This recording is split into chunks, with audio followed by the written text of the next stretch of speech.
This is familiar names. Aye.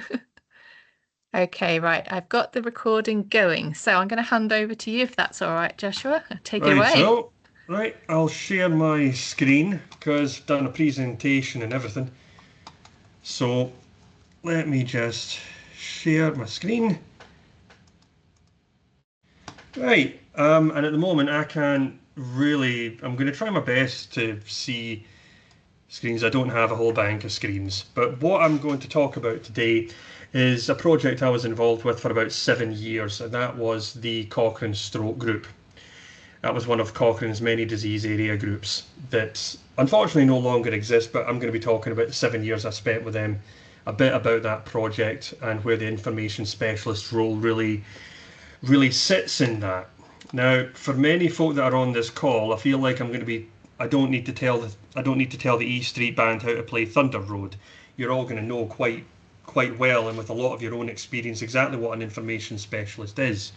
But as I found out when I joined Cochrane, a lot of the groups that the disease groups that operated, there really wasn't, as was my experience, there wasn't a way that every single one of them should and did operate.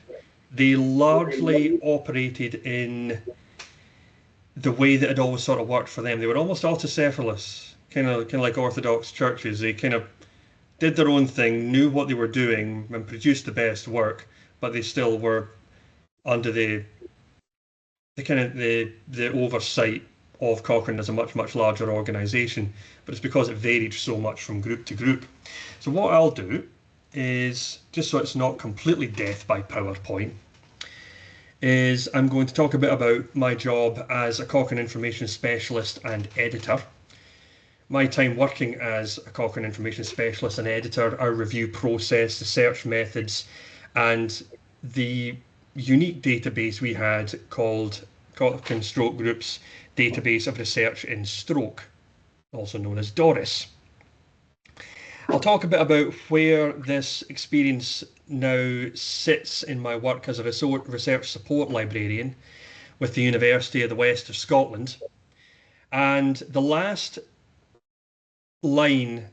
objective is a little bit of an in-joke that my wife and I have. And it might, if you know, then you know, but I'll happily explain it to anyone later. I just sort of did that for my own impish sense of humour. I'm not a fan of football at all, by the way, in case anyone's wondering. It is, like I say, just an in-joke. But nothing to declare. And as it says here, HMRC has the paperwork.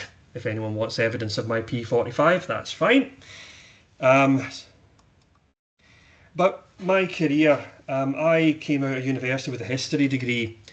I studied medieval and Viking Age land assessment patterns in the North Atlantic, in Orkney, Shetland, the Western Isles and Iceland. So natural pathway to becoming a librarian. A lot of that just involves sitting out in fields. And it was a lot of fun, I have to tell you. But I came to the end of my degree and I thought, right, what do I do with this? Honestly, it hadn't occurred to me that people worked in libraries.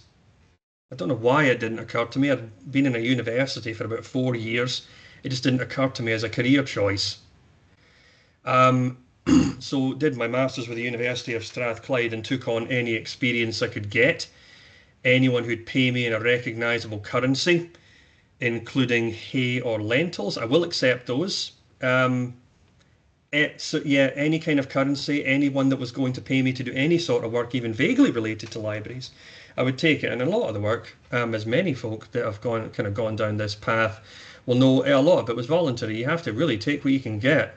You have to really argue your corner, and you have to think really laterally about what you can actually do and where your skill set sits. Eventually started as an NHS assistant librarian with NHS Lanarkshire. Now, NHS Lanarkshire, it still is very much a thriving health board, and the team I worked with in NHS Lanarkshire were fantastic. I couldn't really have asked for better folk to work with. There was about 9 or 10 of us covering an enormous health board, and the diversity of what we were able to provide in terms of service beyond, what I'm kind of cheekily calling typical NHS libraries we did also do literature searching as well. So that was part of my introduction. We did evidence search and summary. And that was really, really good. I started to think I started to enjoy that. I enjoyed it more than I thought I would, to be honest. It seemed by far and away one of the more interesting aspects of what I was doing. And through the jigs and the reels, a position came up with the Cochrane Stroke Group in Edinburgh. And I tried to do a little bit of work with them for a while and was offered a bit of work with them just through contacts and people I knew. But couldn't get released the time for it from the job I was in, which is fair enough. Have done some freelancing. Did that for about 3 or 4 years. That was just being a grubby opportunist. I just had got in touch with someone I'd heard of Radio 6 talking about their freelancing work in statistics. And I wanted to know a bit more about what they were doing, and they asked could I help a colleague of theirs out with their literature searches for a charity for patient information.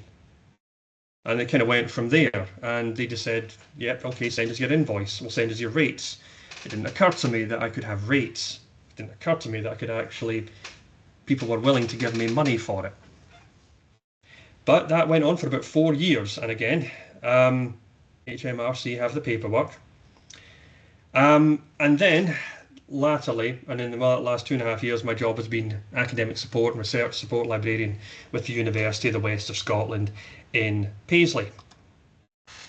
But this will tell you a little bit about what an information specialist role is, and now this is a bit of a generalisation really, because what an information specialist did within Cochrane wasn't really that general. And Cochrane Information Specialists are responsible for conducting comprehensive and systematic literature searches to identify all relevant studies related to research questions of a Cochrane systematic review.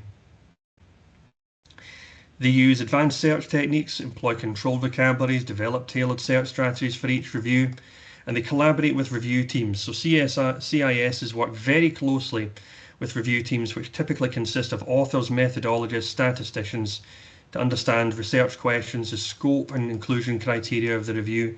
They collaborate with the team to design the search strategies and ensure it aligns with the review's objectives. You have to do that with just about every review. You do that with every review that comes in. So you also are involved with database selection, academic databases such as PubMed. You develop an expertise with these. You get to know these databases inside and out. You get to know all their quirks and idiosyncrasies and everything that makes them work. And I'm still finding out so much about them. We advise on the most appropriate databases to use for the review's topic, scope to ensure comprehensive coverage, but also ensure search quality and transparency. And again, this is where I started to realise that how a search can contribute and underpin the review's work and just everything that is involved in it. So CISs follow strict methodological guidelines to ensure the quality and transparency of the search. So that's documenting the search from start to finish. So from the keywords and queries that go into the database to where you've looked, what your decisions have been, how you've done it and why, providing a clear and reproducible account of the literature search for the review. Basically so anybody can see it, anybody could read it, and try and also make it as accessible as possible. But you also get to immerse yourself in review software. So we become proficient in using review management software like Covidence, RevMan to facilitate the review process and manage citations. And the learning in that job was absolutely constant. It was very self-directed. I mean, that suited my values quite nicely. It was very self-directed, and if you had directions and interests you wanted to go down, I found you were positively encouraged with that. So staying up to date with the best practice and information retrieval, systematic review methodologies, because everybody I worked with at Cochrane all had their own areas of expertise and interest. And I found that was all actively encouraged and people all had opportunities to participate. So there's a wide community, and attending workshops, conferences, collaborating with other CIS to share knowledge and experiences. Training opportunities within Cochrane were regular. got a lot of opportunities to go to conferences, training days, upskilling with eHill and at YHEC down in York. My boss was happy for me to go to conferences so long as it met with my CPD needs and would contribute to the work. Also, one of my other colleagues who would normally go to the colloquia worldwide absolutely hated flying, so got to go to South Africa for that one. I hadn't been that far abroad since I went to Australia when I was 13. But when I joined, there was, like I say, there was a lot of training and support, and you were made to feel very, very welcome. So CIS, they also contribute the research methods as well. So improving the efficiency, improving the effectiveness of the reviews. You found you were never quite satisfied. I found I was never quite satisfied with how I'd done the work. So you were doing it to a very, very high standard. And one thing I still carry with me with these reviews is they're considered the gold standard. And if they're considered the gold standard by extension, I would say my work and anybody who's contributing to that, their work that makes up the whole sum, is considered the gold standard. So what you were doing contributed to something that was, it was informing practice and decision making. And I took to be fair, God forgive me, I took a lot of pride in that. Took a lot of pride in the fact that the work I was doing was about what that work was actually contributing to. So, but there's dozens of ways to go about it. So typical reviews, so typical searches might be just the typical databases. For every review, typically you would search the group's register, central, Medline, Embase, and trial registers, and all of those were backed up by MESI, or the methodological standards used by Cochrane, the handbook, supplements, style guides. But you also had to be pragmatic about it. You were occasionally limited by the databases you had access to, but we had some pretty good subscriptions when I was at Edinburgh. And you had to kind of think laterally every now and again. There was just constant digging to do, and calling yourself just a natural stopping point was quite difficult at times. You also got to think a bit more philosophically about the process. The other thing was that occasionally I was a bit sore about to begin with is you were never part of the author teams. You're very much part of the engine room. So as I'll come on to, where we sort of sat, we covered proposal to publication. So the team I worked with, you had coordinating editors. They generally were healthcare experts. They could be professors, practicing doctors, physiotherapists. The review editorial services managed at a group level. So managing the throughput would be myself, statistician, managing editor. They basically received all inquiries and processed the reviews. So the typical pathway, this was followed for every protocol, every idea, review, start to finish. Submissions, reviews were voted on by editors. Basically, teams would say people would get in contact with us and say they wanted to do a review, they had funding to do one, or they wanted to update one. These were voted on by our editors, accepted proposals, then we'd start working on them. Some of them may already have an information specialist in place. That's great. But we couldn't really always count on that. At that point, you almost have to step back. You step back a bit. I step back a bit. You kind of give that information specialist, that librarian oversight. Effectively, you just check their methods. You're checking their methods as you go. But if you're the one that's going to be doing all the work and they don't have a librarian or IS doing the searches, you're the one that's going to be writing the searches for them. So submitted protocols submitted to editors. Clear protocols submitted to the Cochrane database of systematic reviews as a declaration of intent to say this is what we're going to do and we are currently working on it. I would then work with the teams to build search methods, so what databases we're going to search and how we're going to search it. Completed reviews submitted for editorial oversight, searches updated if necessary, because depending on the review type, reviews can take months, sometimes years to do. So it wouldn't be unusual for us to update searches close to time of publication just to ensure they are as up to date as possible. Absolutely as up to date as possible. That would be in accordance with the methodological guidelines in Messier. Those were kept tight. So to ensure that the last search date was within about 6 months of publication, ideally within 6 months. But Cochrane groups, there was about 23, I think, including a couple, 23, 24. Someone will probably correct me on this, please do, in the UK at least. And unfortunately, they no longer exist, which is a real shame. The CIS support and funding within Cochrane was withdrawn prior to by NIHR and CSO infrastructure funding for review groups. It ceased back in 31st of March 2023. We got told about that in 2021, near the end of 2021, and the end of July 2023. We found out Cochrane's UK Centre was closed. The end of March just last year. Real shame, really. I mean, the foundations of both Cochrane and the wider evidence synthesis community rest on the involvement of methodologists. So, for the production of higher quality reviews, so for almost 30 years. So, information specialist posts that were integral to the UK Cochrane groups. They've taken on a lot of different roles in that structure. It was a shame to lose that infrastructure. But you were part of a parent. Effectively, you were part of a parent institution. So we were with the University of Edinburgh, like any other research group.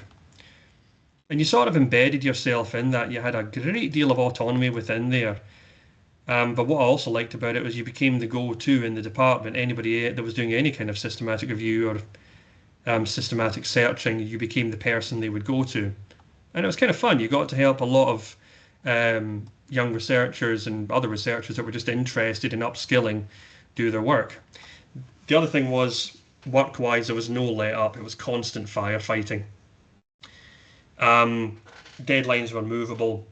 Local and international considerations, they were movable targets. You were effectively working with teams all over the world. It wasn't just UK-based. Your team, broadly speaking, could literally be worldwide. It also gave a lot of flexibility with when I could actually work. I worked from about 7 in the morning to 3 in the afternoon, which was quite handy for me at the time. It didn't really, my boss gave me a lot of, just she let me get on with it, in that she knew what work I had to do, knew what my skills were, really let us get on with it.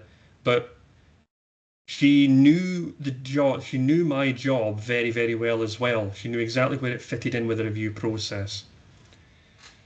So this is to give a bit of an overview of the stroke group. The Cochrane Stroke Group was one of the first specialist groups to set up within the Cochrane collaboration in 1994. And in the UK, Cochrane Information Specialist posts, as I said, were funded through NIHR infrastructure grants. That includes coordinating editors, managing editors, and other key staff. Not all groups had all of those staff, and some information specialists would take on dual roles as managing editors as well. So, as it says here, CIS undertook different roles according to their Cochrane entities and structure. So the Cochrane Stroke Group, it was based in Edinburgh, but we had staff, like I say, all over the world, from as far afield as Glasgow. It was difficult for a Glaswegian to have to go through to Edinburgh every day, not just because of the price of ScotRail. And it had been part of the Cochrane collaboration since, well, the very, very earliest date was kind of before 1994, so it was August 1993, and it became a much, much wider global network of specialised review groups. So what was rare about the CSG was it had a full-time CIS from inception. My predecessor, she was Brenda Thomas, she was a pharmacist by background. Over 200 Cochrane reviews have been published by the CSG. There's been ongoing work mapping these to research priorities and guidelines, and it was a really, really, truly diverse and global network of individuals and organisations. But one of our key strengths that what was a big ask? So again, I can't see the questions. But yeah, each Yeah, it is. It is a big ask going to Edinburgh every day. Preaching in the Far East, as my boss jokingly called it. He was based in Mulgai at the time. So each review group had a focus area on a specific area. So you'd get stroke, cardiology, oncology, oral health, public health topics, nutrition, mental health, diagnostic tests. So each group oversees the planning and conduct of these reviews and maintaining that review portfolio. So you end up developing quite a niche expertise. But our niche area was the database of research into stroke. And arguably it was, and maybe still is, arguably the best collection of clinical trials in stroke, with 37,359 references to 14,531 stroke trials and 2,474 systematic reviews. And it was last updated in May 2022. Now, to give you an idea of what that actually means, because for me that encompassed about 7 years of my life. What effectively that was Cochrane reviews typically at the beginning were set up as reviews of interventions, so randomized trials and controlled trials. So we specialised in stroke medicine. So the goal of the Cochrane Stroke Group register was to identify, and I'd say arguably we did it, we identified close to every single report of every single randomized and clinical control trial of stroke that has ever existed in the world now or ever, up to May 2022. And I think I can still get it somewhere, it's on a hard drive of mine somewhere, of how we did it, start to finish. And I read that thing from my interview with the place, and I was disappointed to find they didn't ask me about it. Oh well, that was disappointing. But you had a list of every database, every keyword, every truncation, every field, every correspondence, every letter. We had shelves and shelves and shelves of backfills. A lot of it was manual work. A lot of it was getting stuff in the post. But basically, if there was a record anywhere of a randomized trial in stroke where stroke was the outcome being investigated, it meant that we had to find it, whether it was a letter, an email, conference abstract, from anywhere in the world now or ever. And part of that, you needed a very, very widespread team. And like I say, we had teams of searchers and hand searchers and folk doing this all over the world. So anybody that identified anything in an obscure set of journals or journals they were reading, we were told about it. Copies were sent in. And as I said, the back files accumulated by my predecessor were truly, truly enormous. Truly enormous. And I still use a lot of the searches that she did. She sort of trained as a librarian, as like an avocational. As I say, she was a pharmacist. So she learned how to be an information specialist when there was a need for the job and a need for all this to be done. The Cochrane Stroke Group, it is no more, but it is part of Cochrane Heart, Stroke and Circulation, which is sort of the successor. I think, as far as I know, it's still seeking infrastructure funding for editorial staff, including IS. I've not been in contact with them in a little while, so I really don't know what they've got at the moment. So I'm just checking my notes to see if I'm getting too far ahead of myself. Done that bit, done that bit, done that bit. Yeah. So to talk a bit about our database of research in stroke, DORIS was the front-facing bit, so anybody could search that. But when we had a review title approved and we had a list of databases to search, what we would do at the back end here is RefTrack was our interface. So all Cochrane review groups had a specialised studies-based register, but the difference between the Stroke Group and this was our Stroke Group had written this from the very beginning. We were still when we finished up, we were still using software and code that had been written in the 90s. And the thing is, we'd seen no reason to change it, really. it was fairly simple. We didn't really need it to be complex. It was a very, very good review management system, and it worked for us. So, like I say, it was informed by 30 years worth of searching, and I do have a record somewhere if I can ever find it.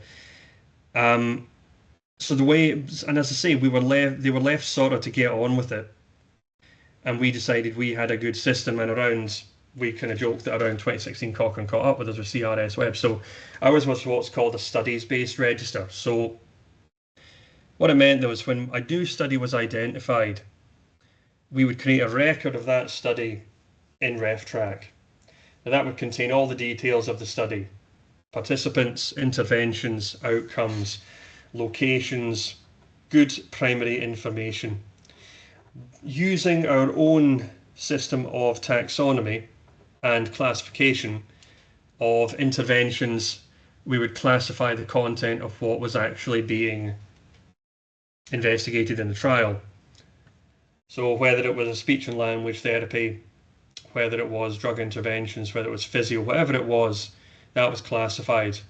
Whether it was, say, a placebo intervention, for example, or unclear, all that detail was captured. And the reason we captured that was when we ran reports for each review that was being done, effectively we just ran a search for only those classifications. So we received, so the idea being you get every study that's classified with that. It's a folksonomy, and again, it was our in-house taxonomy and it worked. So reports were then on a monthly basis, and it worked. Monthly was fine up to a point.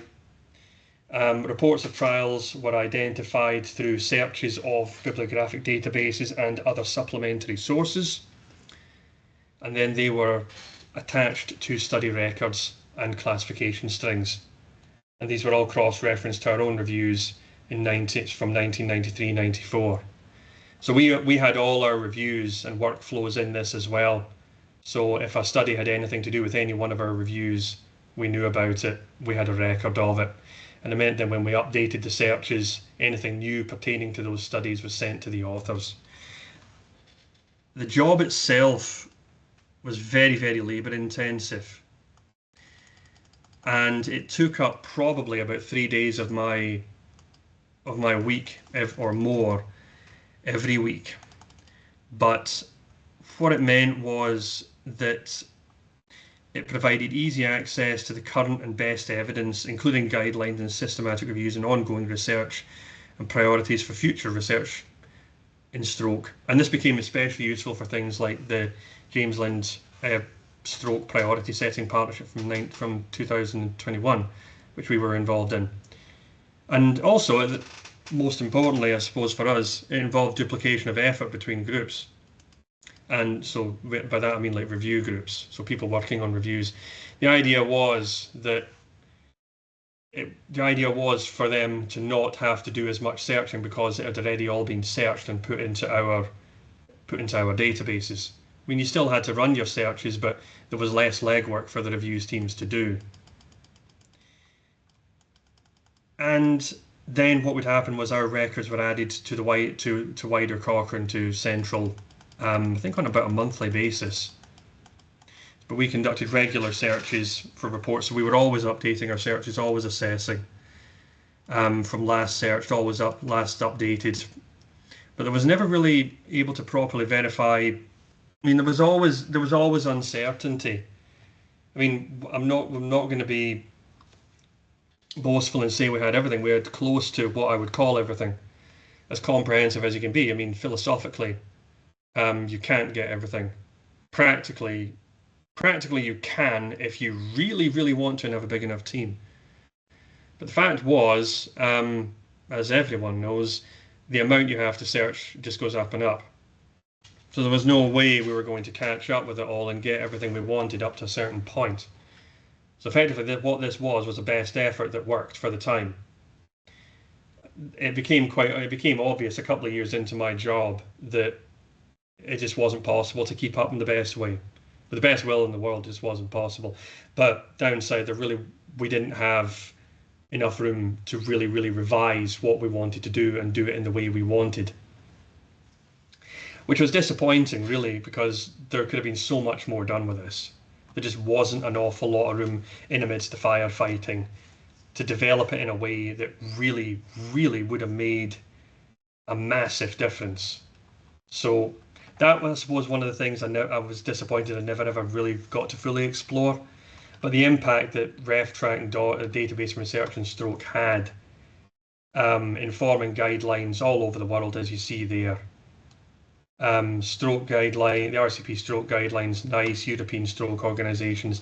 This has had an impact on a truly global scale for a very, very long time, and has been a point of reference for these guideline authorities up to a point. So I'm disappointed the work didn't get to continue, but I'm extremely proud of the work we did and what we managed to inform. So I'm just checking my notes because I get ahead of myself. Also just to give you an idea, so studies in our register, you could have one study that has only one abstract attached to it, which is a record of that study. We could have much larger ones like the Third International Stroke Trial, which had hundreds of references attached. And it's easy to go down rabbit holes, citation chasing, mining websites, conference abstracts, journal articles, registers. All study details were entered by hand, so no drag and drop. As I said, very labour intensive. But you also got to know your trials and the work extremely well. You got to know a trials record extremely well and where to look and how to do it. You developed a knack for it. And I kind of liked that. But as I said, complex research questions, extensive searches that require complex logic, identified studies. I was new to this style of searching. In the NHS, I'd done what I would call good complex, but not on this level, not across, say, maybe 10 databases. Not converting my searches, quite simple. Searches were good quality, but simple. And you only have so many hours in the day. Learning to budget your time, because it's very, very easy to let these searches run away with you and try and pursue something absolutely perfect. That was one of my problems. I could get obsessed with a search and I couldn't leave it. And I'm still like that. There's still searches I can look at for hours and something will bother me about it. I also received multiple requests for work with systematic reviews that had nothing to do with Cochrane and nothing to do with my work. You did have to learn to say no from time to time. I didn't like saying no because what drew me into a piece of work was the topic and if it were interesting. And as it says here, dealing with ambiguity and uncertainty. This is where I started to become a bit obsessed with this, and knowing when to stop a search and knowing when enough was enough. And to be honest, I still don't know. I'd still try and manage how to feel uncertain about a piece of work. If someone asks me, are you certain this search is going to capture everything we need? Well, no, absolutely no idea, mate. But the point is, a good search like this, like the ones we were doing, and I still do, they were a record of an extremely good best practice evidence of how you looked and where you looked. You're always going. I had to get used to the fact that as good as any search was, and we would peer review each other's searches. As good as your search can be, you're always going to miss something. I kind of had to be okay with that and not take it as a personal affront if someone found something that I had missed. I started to be, again, I took it as a slight on my skills if someone found something that I hadn't found. And in a way, I had to learn to be happy about being wrong. And I struggled with that. I struggled with accepting this person knows something I don't know. But my skills were never really going to progress if I didn't accept that. If I didn't just accept that I'm not going to know everything. And some of the folk that I worked with were able to teach me things about information specialism work that weren't information specialists at all. So we were also continuously adapting to evolving methods, new methodologies, and Cochrane was always really good at that. Always so good at that. The CRS web screen for me. I cannot bring to mind what exactly it was called, but when it was at one point when we were able to upload our results from databases, there was weightings as to how likely or unlikely a record was to be a randomized trial. That was invaluable. That was so invaluable because it eliminated so much unnecessary legwork. Because you still had to do a lot of the screening. I mean, my eyes went square with the amount of screening I had to do. Because I would screen all the results from all the databases I searched. And I got pretty good at screening. Like my record was about 1,000 in an hour. But your eyes just go numb at that point. I don't recommend it, to be honest. But also you develop a bit of a knack. You know where to look in articles for the information you need. I don't think I read a full journal article in my time in the Cochrane Stroke Group for years.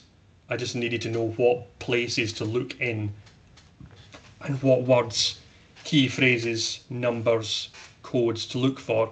And in a way it became quite annoying because with my editorial hat I ended up contacting a few authors of papers where their trial registration number was wrong.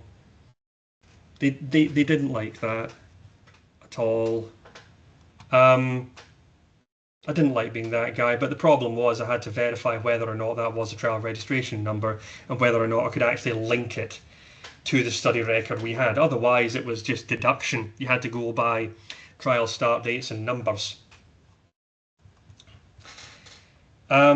This is something, and again, it's a professional headache. The search process is considered a form of invisible labour. I really like this article because it summarises from a very, very good point of view exactly some of the problems people have. I mean, a lot of my searches I know were plagiarised, and I can tell my searches a mile off. There's ways I style my terms that I know that are mine, and word orders that I know that are mine. The search strategies I used for Cochrane Stroke, the typical stroke search strategy was about maybe, at its fullest, was about maybe 10, 12 lines long. And several hundred terms and term combinations were in it. And every combination was considered. If it's put one way, if there's a combination of terms within my search strategy, it's not an accident that, say, an adjacency operator is next to one or two terms. Each one of those has been considered. Been considered, reconsidered, assessed, peer reviewed. It's intention that it's there. It's not accident. And I know there's a lot of people that will work in that way too. But it meant that I could see anyone that had used my searches. I'm perfectly happy for someone to use my searches. Guys, you don't need to reinvent the wheel. But just recognise them, cite them. The University of Edinburgh were good because they let me use their data share institutional repository to save my searches as actual searchable objects. But this review, recently published, is the biggest piece of work I've ever done. And it exemplifies everything that is good about working in a review team. So originally published in 2003 because Cochrane systematic reviews have a life cycle. Last updated 2014. It's now been published a couple of months ago. Original search is 50 lines. And to update this, we used RCT classifier screen for me, Cochrane crowd to help screen 22,674 references and identified through database searching. For that, 267 studies of 21,000 participants are included in that. That's a huge amount of data. That's a huge amount of studies. Annoyingly, a lot of the studies were quite small, so it didn't really affect the meta-analysis of the original one at all. It had very little impact. You're not talking about studies containing hundreds and hundreds of thousands of people. Some of them you're only talking about 10, 20, and that really doesn't impact the meta-analysis at all. But we also elected to search Chinese language databases, which meant engaging with a highly skilled librarian who, unfortunately, I've lost contact with in Beijing, who literally translated our searches and made them workable for Chinese language databases. So linguistic semantic integrity, just to make it readable for the Chinese language databases. So she knew like Wangfang data and all these, and CDM, she knew all these databases inside and out and made the search readable and workable and provided a workflow for it, because then we could see exactly how she's done it. So we were advising one another as critical friends, and she had an exceptional level of expertise. And since we were both changing jobs at that time, we've unfortunately lost contact, which is a real shame. But moved on from the Cochrane Stroke Group. I started looking for work 2022. All UK-based Cochrane groups closed, and I lost my job. So kind of jumped as much as I could onto the next post. So I've been working at the University of the West of Scotland as a research librarian since then, since January 2023, and I've enjoyed it. I really have enjoyed it, to be honest. It's not a research-focused university, but research does go on there, and there's a lot of staff that are looking to do systematic review work and systematic style reviews, I'm going to call it. It's not the most that we do there, but they do a lot of them.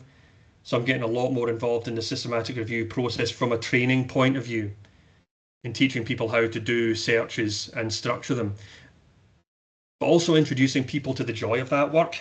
So you'll get PhD students that aspire to do this, or postgraduates that at least want to know what these kind of things are, and could they do them in the future. You also have to clarify a lot of terminology, and I wouldn't be surprised. It's a lot of folk are some people with the best will in the world are a bit misinformed about what the word systematic review actually encompasses.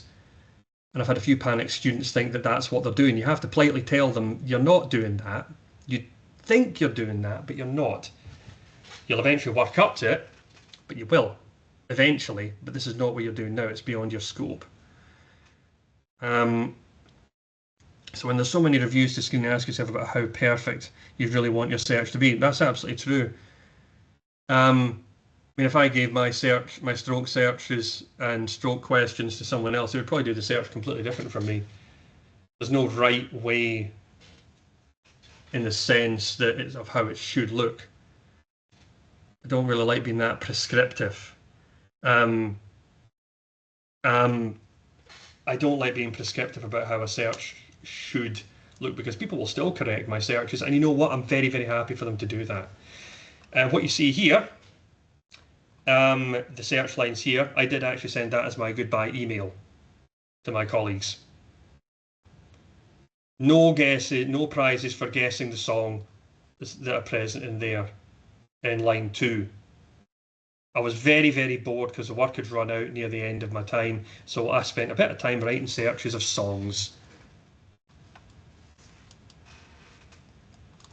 So systematic reviews are still a large part of my work, but they're now looking more at the life cycle, but also in education and social care. I've taken a lot more of an interest in the learning of others in this, which UWS has afforded me to do. So I can train people a lot more in how to do their searches, even at the very, very basic levels of undergrad, and try and apply some systematic principles to that. Because at the very beginning, a search is just ands and ors. You start them at that, those good habits begin to crystallise. So there's a lot more opportunities to collaborate, but also now I'm getting put onto a lot more author teams, and I'm getting asked what how my time can actually be costed by review teams at the university, getting involved with grants, and we are reforming the way we sort of do our service and how we get involved, and we're still to sort of look how that could be, but I'd love to see us starting a systematic searching service at the university. That'd be a lot of fun. Purely, I'd like to do it just because it's a hell of a lot of fun, and I'd like to see more of that just happening in general, because the skills are there.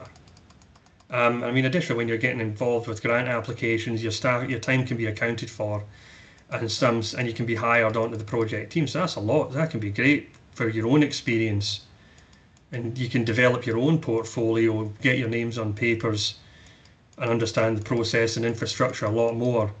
And because I'm on an admin contract, not an academic one, my time's a little bit cheaper according to our research services, full economic costing, so FEC.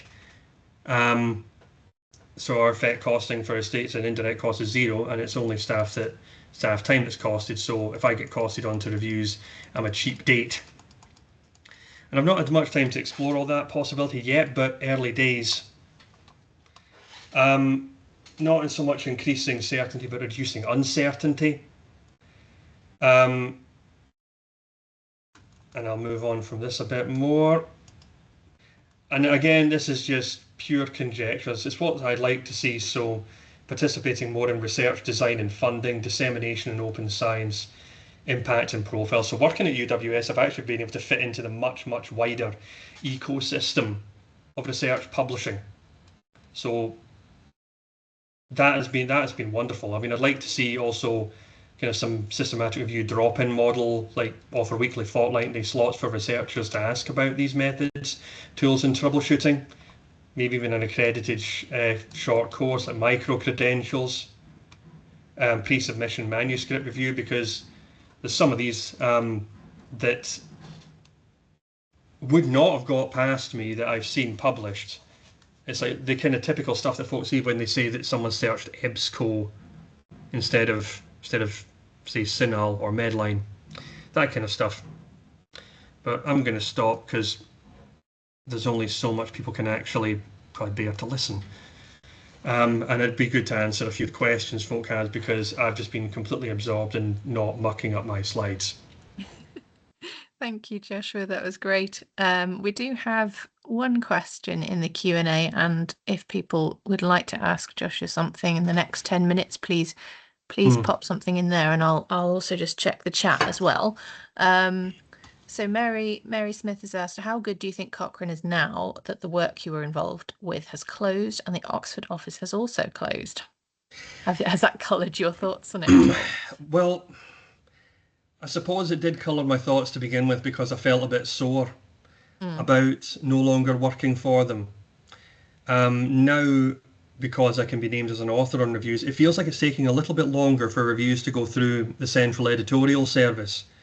I don't really think there's much I don't really think there's loss in quality, but it's taking a little bit longer because when previously reviews were processed through individual review groups, so Stroke Group would always process the stroke reviews, oral health would do oral health, ENT, and kind of thing. Now it's all going centrally.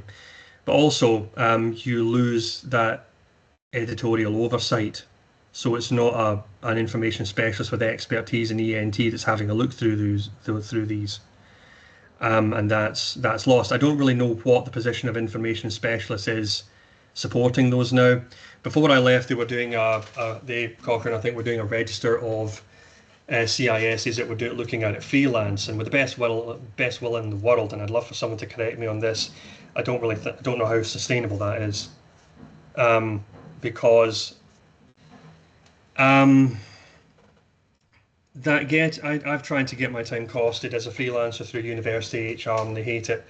They don't like having to do individual freelancers' rates, and a lot of review groups don't have the money for this, and in my mind it has reduced the information specialist and infrastructure's role to voluntary.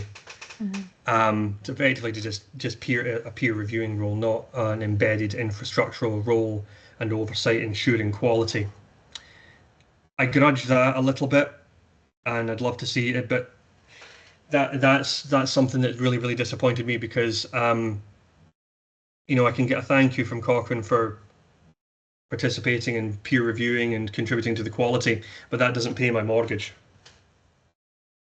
So that, I think, is a big loss, because throughout 2022 it was just a stream of goodbye emails, and all that expertise was lost, and I think that is really to the detriment. But I still think Cochrane reviews are still the gold standard.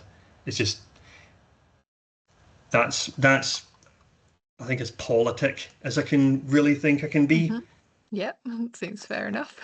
I was gonna ask you about the term gold standard, because as a non-systematic review expert, I've heard this term kind of thrown around, and I'm like, well, what does what does that mean, a gold standard?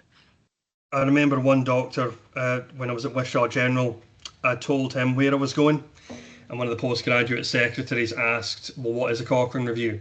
And he said, if Cochrane say black is white, then black is white. All right. Yeah, The idea You just do is, what they say well, without question. I mean, to be fair, Cochrane quite literally wrote the book on systematic reviews. Mm. And that book has been constantly revised and is still being revised and is still referred to as a gold standard method for conducting systematic reviews, not just in healthcare, but in education and social sciences. All these methods are transferable interdisciplinary to an Hmm. extent, and Hmm. it's evolved and developed over time with a massive amount of expertise and editorial oversight and contributions from subject experts, infrastructure experts, information specialists, and you can see the amount of work that's gone into it. It's absolutely extraordinary. It's to make the reviews and the evidence that's used, consulted, and examined as robust as possible.